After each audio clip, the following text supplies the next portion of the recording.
According to Sexual Health Australia, 70% of all marriages experience an extramarital affair, and that shocking stat includes engaging in an emotional affair. Yes, so what exactly is an emotional affair and how damaging can it be to you and your relationship?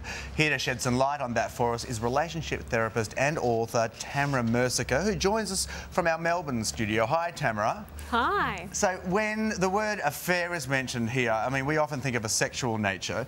What is an emotional affair? So it's emotional intimacy as opposed to physical intimacy that creates distance within the marriage or relationship.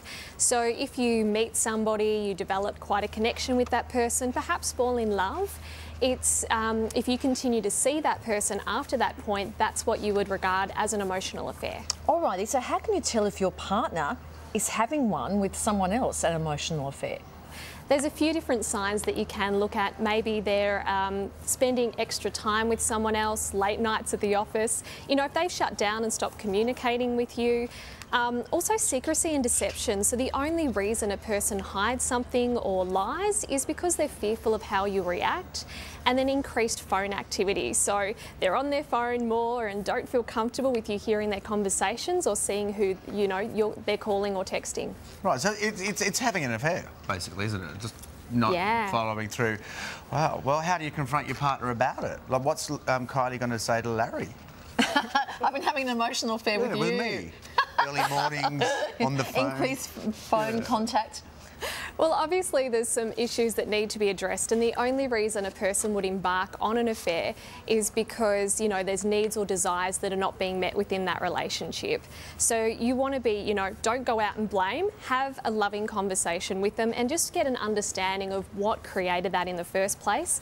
You want to be more vulnerable. So, you know, when one person is vulnerable, it invites the other person to be vulnerable, and then a deeper bond is formed, the type that will allow both of you to be honest. And then also just put more time into the relationship, because if there's concerns of an affair, well, then there's something that needs to be addressed there. Yeah, sure.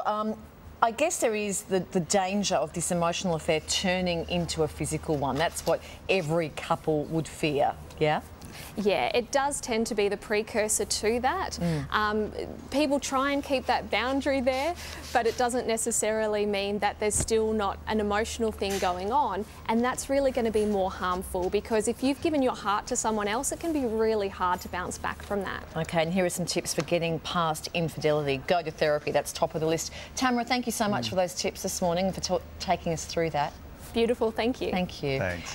In just a moment, we're going to check out of Monsters and Men. They're performing their hit song, Little Talks. Yeah, but first, Karen... Oh my God, Monsters and Men.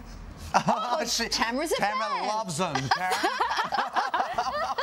Whoops. You just made the promo. So we please everyone here. But first, here's Karen.